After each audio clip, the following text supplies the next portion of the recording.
Hey everyone. So here's the question. Do you feel tired a lot? Do you feel anxious? Do you have headaches? Um, do you feel like you're sometimes in a brain fog? Well, a lot of us decide that's just a normal way of feeling, but it doesn't have to be and it shouldn't be. So what is it that maybe is doing that? Here's a possibility. It could be it's the gluten in your diet. We've all heard about it, but today we're really going to take a deep dive into what some of that means and how it could absolutely be impacting you and your family. And Jennifer Marks, who I've gotten to know really well, and I love her energy and passion around what she does, she's going to come in and she's going to share with us how you can change your plate to change your life. So I'm going to bring her on here in a moment. But first, let me introduce myself. I'm Cheryl Bassett, founder of Unstoppable Connections, international bestseller, and creator of the award-winning Unstoppable Family Meeting Toolkit. I'm also the host of this show, Kitchen Table Conversations, as part of the Edge Network. Families do get to tap into, and I get to share these 4 gifts that help to create this unshakable, unbreakable foundation that's built on trust. And so you can learn more about the 4 gifts and my work for connecting families at unstoppableconnections.com. Or if you would like to be on this show or you have an idea for the show, you can reach out to me at kitchentableconversations.com. Now, I like to set an intention for every show and kind of ground it in sort of a celebration of the person who came here. This show really is designed to cover the fun stuff, the tough stuff, and everything in between. It's all designed to ignite a conversation, to strengthen our families, and to create a positive ripple out into the world. So with that, what we do is we set this intention and we really harness one of the gifts that I get to share, which is the 4th gift, and it's the gift of love. And we unwrap the gift of love by choosing to celebrate ourselves and others. So it's with that heart, that open mind, and that intention that I love to just ground every show with, so that we do a true celebration of Jennifer Marks, who came here today to share her heart, her talent, her passion for what she does. So I'll bring her on in just a moment. But first, I am going to read her bio because I want to make sure I got it right. She is the creator of Gluten-Free MARCKS The Spot. Jennifer helps moms and families fall in love with their gluten-free life, having celiac disease and gluten intolerance in her family, and she's going to share about that. She knows exactly what you're going through. Jennifer helps empower your kitchen skills so you can gain back your energy. You'll be amazed as your family starts to devour. Sometimes we think they're not going to taste good, but they're absolutely going to love some of these gluten-free meals. That's like hard for me to say, gluten-free meals that she shares. And you're going to be able to ditch the overwhelm, have you back, having coffee with friends, lunch on the town, traveling to the beach, on vacation with all the energy you've ever wanted, and no more sitting on the couch and missing out in life. Jennifer is also has, she's always whipping up, I should say, some new gluten-free treats that you can find by sneaking off to her website. But she also loves going for a walk, snuggling up with her family. I know that her family's very, very tight because they've been involved in some of our family connection challenges. But she also does admit that she binge watches on Netflix, and I would never do that. Just kidding. I do it all the time. Anyway, with that, I'm going to bring on Jennifer so that you can meet her, and I'm excited to have her here. Hi, Jennifer. Hey, Cheryl. How are you today? I'm good. It's great to have you. And I love your whole family. Yeah. Right? We've had fun together, haven't we? Yes, we absolutely have. I mean, we started some family challenges, and they they were on it. They did the Macarena in their so we gotta love that. Anyway, I obviously through our connection, whatever, obviously I know how passionate you are about, and we even did a challenge around creating some gluten-free, what are they called? Health balls? I don't know. Energy bites, health bites. Yeah, exactly. So anyway, I tried it and they were actually pretty good. And I threw everything but the kitchen sink in. It was really fun, and it was all healthy and all gluten-free. So I loved it. Mm-hmm. But just share, because obviously I touched just briefly, obviously in your bio, about what maybe was your driver, but share a little bit about your story and why it is you landed in this space and why you're so passionate about it. Oh, sure. Well, I personally have been gluten-free now for over 11 years, and my children started a year after me. So being gluten-free is our life. It is so woven into our lifestyle now. We don't, it's not something we really think a lot about anymore as far as waking up and just living. It's just part of who we are now. But at the beginning, wow, it's a very, very eye-opening. And why I do what I do now is because we had such a hard road. 11 years ago, no one knew what gluten was, and what does gluten-free mean? I mean, even when I finally figured it out, I mean, I had years of health issues that no one could ever explain. It's like, oh, you're stressed out. Well, no, not really. You're having a heart attack. Nope, you're totally healthy. Like, why are these things happening? Being bloated and gassy and not wanting to go anywhere, or eating and being sick all the time, and saying, oh, it's food, it's the food. And doctors would be like, nope, it's not the food. You're stressing yourself out trying to figure it out. And finally, a doctor said, I don't think you can eat gluten. I was like, well, what's gluten? And, I had no idea. So I saw a dietitian, and she basically told me to eat quinoa and brown rice, and sent me to Whole Foods with a list of breads that I could eat that were gluten-free. And that was it. And I was like, wow, okay. So I was a teacher and a school administrator, so it's in my blood to research and read and teach to others. So I started researching, and everything I realized about celiac disease and gluten intolerance were all red flags for my children, because they had some things going on. My daughter at the time was in 3rd grade, and she was bloated every night and exhausted. She'd run out and play and come in after 5 minutes. And I'm like, no, go play. Nope, I'm so tired, Mom. I'm like, okay, something's not right here. And my son, who's now 17 and towers over me, was a really small boy. But I was always small as a child, probably now because of the gluten, right? But so he was really small, and he was a couple years behind in his dental health, which is very typical for celiac disease. And putting all the pieces together, it's like, wow, they could have celiac disease. And so when we talked to the doctors about that, and they were tested, and yep, they had celiac disease. So the 3 of us started our journey of being gluten-free. So I had a year prior to them. So thankfully I was already started and gotten out of a lot of the overwhelm at the beginning that you really are filled with, because it's a change in your whole entire life. But so why I do this is because we had such a struggle, and I hear people that have been gluten-free for 4 or 5 years, and they're still saying, this is terrible, this stinks, I can't eat anything, and I can't do this. And that's not the option. If you have celiac disease or gluten intolerance, you need to eat gluten-free to have your health. So if you're kind of doing it, you're never going to find your health, So I became a gluten-free health coach so that I could help others learn from what we learned how much easier it is when you know those steps, and how to start that journey and weave it into your lifestyle instead of struggling so much to try to figure it out on your own. Yeah. I think one of my sons has issues with it, right? And he knows it. And so he's very careful. So he watches what he does, because when he overdoes on anything that's got gluten in it, he pays price for it too, So, yeah. And I think, do you feel like there's a lot more people out there that probably have this and don't even realize it? Absolutely. Absolutely. I mean, I think that's a lot of the whole, gluten. Like when we hear gluten and gluten-free, people kind of know more what it is now. Like gluten is actually a protein in wheat, barley, and rye. So when you can't eat it, it just, you can have all kinds of reactions to it. Most people, if you listen to Dr. Tom O'Brien, he's an autoimmune specialist. But if you listen to him, he actually states no one can digest gluten. Everyone has some kind of an intolerance to it, and it's not something that people do automatically. Is when you don't feel good, people don't automatically say, oh, it's because I ate this. This is why I feel this way.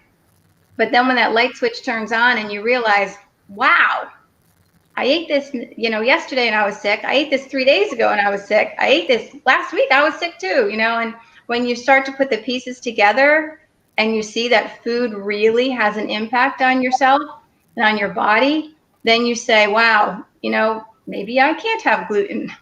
Yeah. So, but that's the end of the day, people just don't connect that.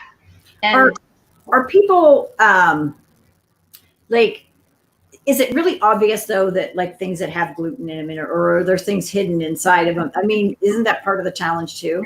that's the part that's overwhelming, because I've had people say, oh yeah, I'm gluten free, I just don't eat pizza and bread. I'm like, okay, it's a lot more than that. Yeah. That's a good start. So typically you think about think about gluten is, if you take a loaf of Italian bread and you rip it open, and it's all that nice fluffy bubbly bread that's so delicious, right? Well, what is holding that together is gluten. So when you think of it like that, it's like gluten holds together the breads and the pastas and the baked goods and the cookies. So that's why when you eat gluten-free cookies, people say, ooh, that's not going to be good. But, we have our tips and our strategies that we use to make it delicious. Mm-hmm. So that's no longer, you can't say that anymore, that it's not good when it's gluten-free, because now it is. 11 Yeah. years ago, not so much. Right. Come a Right. long way. But gluten is hidden in so many places. So like, think about any canned goods can have gluten in them. Spices, hidden gluten is found in spices to bind them together. Like when you have more than one spice in a jar. It's in salad dressings. It's in imitation meats. It's added to Play-Doh. So when you have children who have celiac disease, you don't want them to have Play-Doh, because what your children do is they put their fingers in their mouths, right? So if they're Mm-hmm. playing with that and they put their fingers in their mouth, they'll have a reaction. And it's in the communion wafer at church. So if you're Catholic and you need to receive communion like we do, communion comes and you start to stress, because it's like you need to have communion. Yeah. Oh, well, Yep. I'm like a little distraught over finding out it's in spices. Yes. Yeah. Yeah. So what would I be looking for? So, for spices, typically if it's one spice in a jar, you're good. If Mm-hmm. it's a mixed, like an Italian blend, the gluten may be added to that. So But it your would best be, bet I is would see it in the, I mean, I would have never even thought to look, but I would be able to see to, it in the ingredients.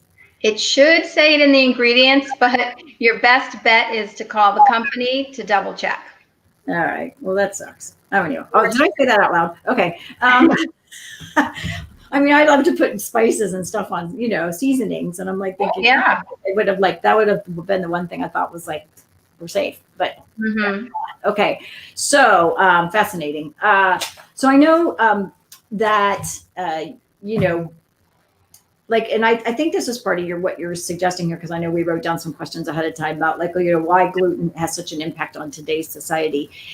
And my first thought was, and I'd heard this, but you can correct me because I could be totally off base, but is it because it's different today than it used to be? The gluten itself? There are a lot of studies about that. Like, some people will definitely say, yes, gluten is, the wheat we're eating today is no longer the wheat we ate 100 years ago, because there's so many GMO foods, genetically modified organisms that we're eating that we should try not to eat, to keep our health. But our food supply has changed so much because of that. And then with all the glyphosate and all the pesticides that are put on the foods that are grown for society, that in and of itself can be an issue for people. Mm-hmm. So, both of those are kind of like a double whammy for people. Yeah. So is your reason for thinking that it's different today just by the sheer amount of gluten that's being used? Yes, that's definitely changed as well. Hmm. Okay. Yeah, that's what I kind of wondered. I thought, was it a combination of those two things, or, because I had read or heard that it was partially just because it's just different than what it used to be. But I know it's got to be that we just use it a whole lot more too. Yeah. Uh, so, so I know obviously you've been on this journey, your kids have been on this journey, and now, like, do you ever cheat? No. No. Because what happens to you what would happen to you if you do? So, Oh, you don't even want to know. yeah, it's Yeah, really, I know. Yeah, no, if I eat gluten, and I will not do it on purpose. People will say, oh, I'll take the weekend off and I'll have gluten. I'm like, why would you do that to yourself? Because if you have celiac disease, you eat gluten, your body attacks it like it's an invader. Mm. So you definitely have multiple reactions, which could be belly and bloating, gas, running to the bathroom and staying there for hours and hours and not being able to leave because it hits you so bad. You can have brain fog or neuropathy, which is the numbing of your hands and your feet, just being lethargic. And so if I have gluten, if there's some cross-contamination from a restaurant or even in my own home, because 4 of us are gluten-free and my husband is not, and sometimes things happen. Sure. So if I'm glutened, I feel like I have the flu and I could be out for a week. I mean, it really hits hard. So there's obviously varying degrees of gluten Absolutely. intolerance, and you're at the end of, you just don't go there, right? Yes. Yeah. Yes. Yes. Okay. Yes. Yeah, for sure. And then people who are gluten intolerant, in my book, you have to be as strict as if you have. So let me back up. Gluten intolerant means that when you eat gluten, you do have reactions and you're sick, but you don't test positive to have celiac disease. Okay. Okay, because that's an autoimmune disease. And people will say, well, if I'm intolerant, I can have it sometimes. And my thought is, you're still getting sick. So why would you do that? Yeah. I don't know. I choose health over eating and being sick, and I think even when I explained it to my children when they had celiac disease, to explain it to them and get them to understand is that if you eat this, you're going to be sick. Your body is not going to like it. They're like, okay, so they feel it too because they know when they eat it, they'll be sick. They don't want to feel that way either. Feel that way. Yeah. No, absolutely not. So, and I know you have your son 17. What are the other ages? My daughter's 19, my son is 17, and my youngest is 8. So, so when you had to introduce this, because like I introduced a lot of healthy things into my family, and actually my boys were really open to it. You know what I mean? Like, they wanted to eat healthier, and they're pretty healthy. I don't think I knew as much about gluten back then. Mhm, Right? Like you said, 11 years ago, is hardly even now it's like you see it on all the labels. And if it does say, let me ask you this, if it does say gluten-free, can you trust that it's gluten-free? Now more than before, for sure. When I started 11 years ago, it could say gluten-free, but you'd read the label and there would be gluten in the label. I mean, there would be hidden gluten words there and be like, this is not gluten-free. Now there are more labeling laws. They still have a ways to go, but if you look for the certified gluten-free, then you're pretty safe. You're pretty safe. Okay, good. I know that they can, like when they say something's all natural. That means nothing. I hate to say that. it's like yeah, it does. It really means nothing, right? So it means nothing, and people buy the food because it says all natural, and they think they're being healthy. And spoiler alert, it means nothing. No. Okay, so you talked about no pizza, which, by the way, I happen to think is like the most perfect food on the planet in terms of like how it tastes, right? But it's just, and I'm Italian, so there you go. But what do you guys do then? You can't have pizza, so you don't do pizza. What do you do? Like, what are some of the fun things that you get to do because you can't do the traditional way? We eat pizza. What's the crust? So see, that's the thing, is the other piece of this puzzle is that people think, gluten-free, my gluten-free life is going to be terrible because I can't have, right? You would fill in the blank with pizza, or I can't have chocolate chip cookies, or I can't have my aunt's lasagna, whatever. And my thought is, you make it gluten-free, okay? And that's what we did. We took all of our favorite recipes, all my family recipes, and changed them to be gluten-free. So pizza is one that, we're pretty close. Even after 11 years, we're pretty close to having a crust that we love, but I think we could still do better. But yeah, we still make our own homemade pizza and enjoy it. Gluten-free. We sometimes do this later, but I'm going to go ahead and do this because I'm going to guess, and I've been on your website and I know you have recipes on there, but I'm guessing a lot of these recipes and stuff are probably up on your website or on your website to be found. I don't know if the pizza was on there, but yes, there are a lot of recipes on there for sure. Yeah, I remember seeing it, and that's how we made some of the energy bites and things like Yeah, that. It was really those are on there. yeah.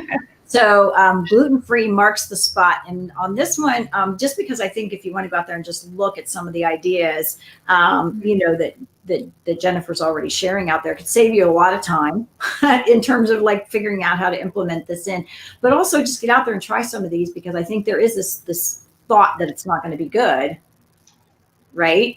And it's not true. So I'm gonna do some different ones, just because I feel like my son would probably benefit, even though he's older, and I'm gonna take, and we're going back there this weekend, so I'm gonna take something, and he won't even know. Not that he would care, but I don't want to say it, because then he might have this expectation that it's not going to taste as good, and I don't even want that to be in the thought process. But anyway, it is gluten-free marksthespot.com. But I'm gonna spell this a little bit, because if you're listening to this on podcast, you're not going to see what I'm seeing. So for those of you watching videos, fine. Gluten-free marks the spot. Obviously, gluten, gluten, free, free. I know, I'm sorry, that's Captain Obvious. But anyway, marks though is marcks, the spot.com. And the reason Marks is that way is because it's Jennifer Marks. So let's not, that's, again. So anyway, gluten-free marks, marcks, the spot.com.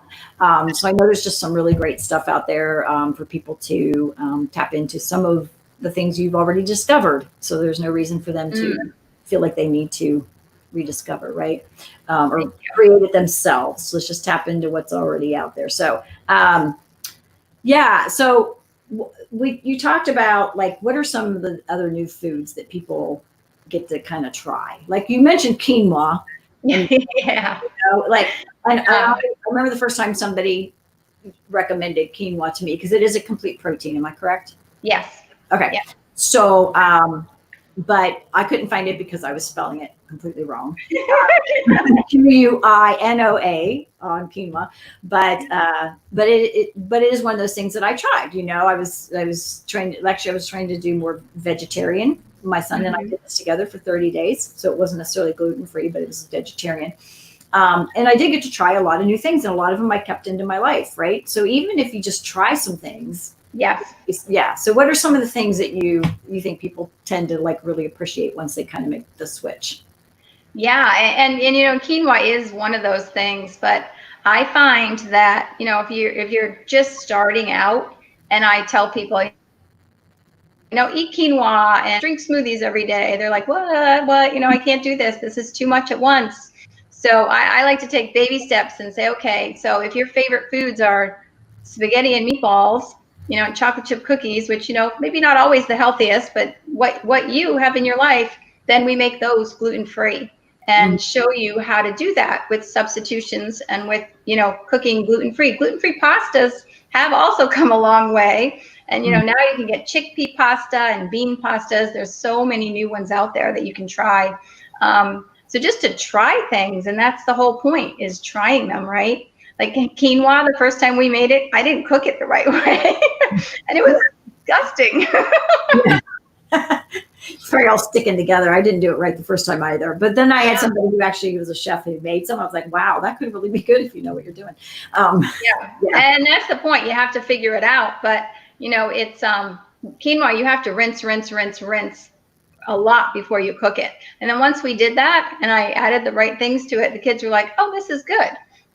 So trying things and incorporating them in your lifestyle, just like you said, you did this whole vegan thing, and then you liked some of the dishes, so you kept them. And that's how you spiral slowly into a healthier lifestyle, for sure. Yeah, absolutely. So obviously you guys have figured out how to just make this a part of your life. And other people might be trying to figure out how to weave it in. Do you have like some thoughts on how somebody could kind of just take those first baby steps in terms of like, how did you I guess your kids, you had to, but I'm just wondering, like a family who just wants to try this, how would they introduce that to their kids? Well, you could, if you don't have to be gluten-free, but you want to try it out, you could do it the sneaky way. Right? I remember reading a cookbook where this mom had a child who wouldn't eat vegetables, so she created this whole cookbook on how she had spinach in her brownies, and she put the vegetables in sneaky places. So not that it's the best thing to be sneaky, because I like to tell my kids and be honest, right? But I serve the whole entire Christmas dinner gluten-free, dairy-free, and corn-free. And I don't tell everybody. Yeah. And they come like, this is really delicious. Can I have the recipe? And then you tell them what's in it. They're like, what? So you don't always have to tell your family. I mean, I remember I switched from ground beef to turkey years before my husband ever realized I had done that.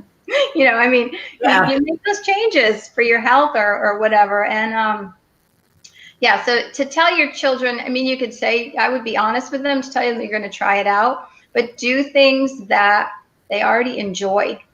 Mm-hmm. If you have a family who's never had quinoa and you put that in front of them, then it's like this whole new way out there, try this.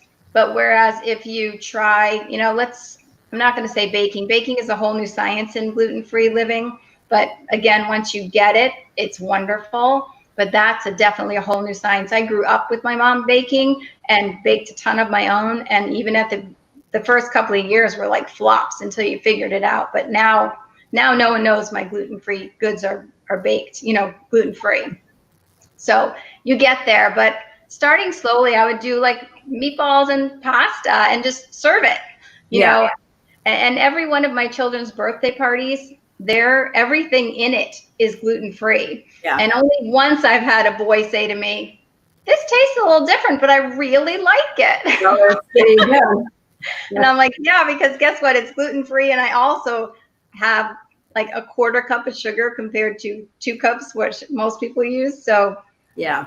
it's interesting that he said, but I really like it. Yeah, that's great. Well, that's the response you're looking for, right? Yes. So, yeah. So, what we like to do on the show, and you've got just so many great things, and I really would just encourage families to go out, check out your website, but also there was a challenge we did inside about creating, making some stuff gluten-free. And, I would just challenge families to just go try it, just pick a couple things out and just give it a shot, and, but I think also this was a question I had early when you were talking at the beginning of the show too. I would assume it's really helpful to sort of track what you're eating so that you can figure out what's making you feel.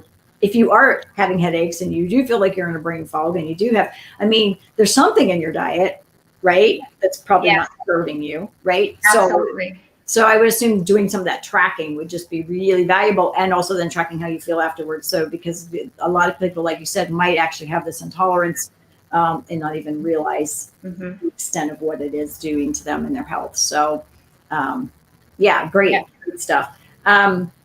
Then we like to close out and do a show. It's amazing how fast it goes, but we do a show with what I call a drop of thought, in terms of leaving that pearl of wisdom. So if you were going to do that with families, what would be your pearl of wisdom or your closing parting drop of thought?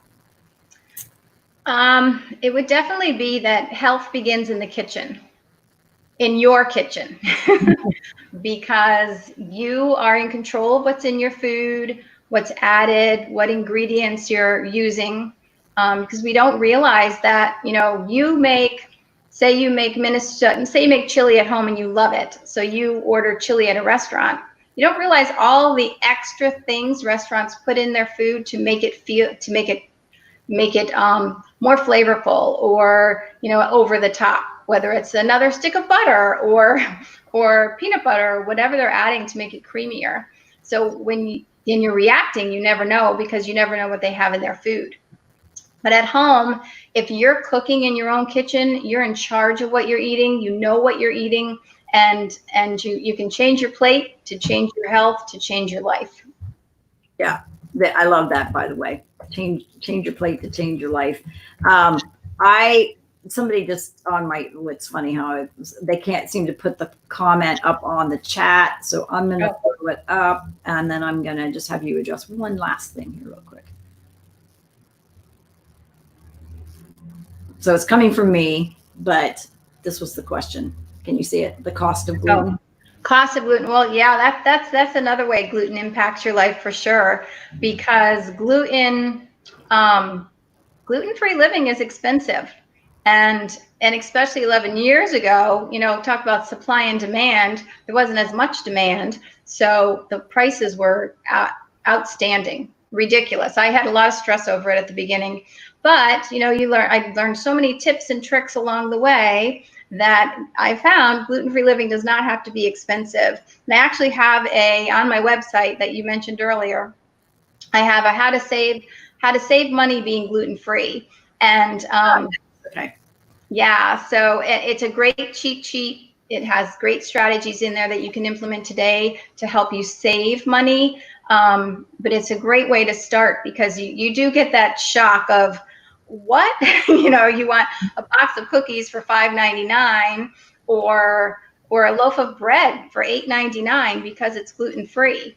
But you talked about the certified gluten-free. To have that label, they have to pay more to go through more channels to make sure that it follows all the rules and regulations, which some of that cost, bless you. But Whole Foods are gluten-free, so you can also start there. Absolutely. Okay. Well, great. Thanks for sending that question in to us too. And I don't know why it's not posting up, but that's okay. We got it covered.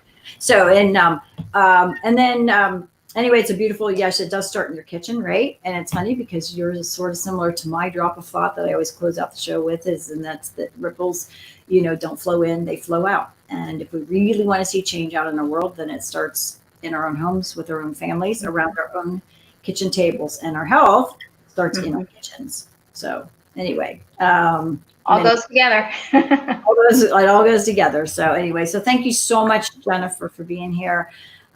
For those of you who want to, actually, you can even connect with Jennifer even on our, we have I'm just going to throw this up real quick, Family Connection Challenge group. Oh, yeah. She's in there, and Jennifer's she's they're the rock star family in there, as I mentioned. So you'll see her in there too. I just talked to her about putting her on the hot seat, so you can come in and see her hot seat interview. She'll love it. Anyway, but thank you all for being here and for joining in with us. And until next time, love your family. See you guys. Thank you, Cheryl.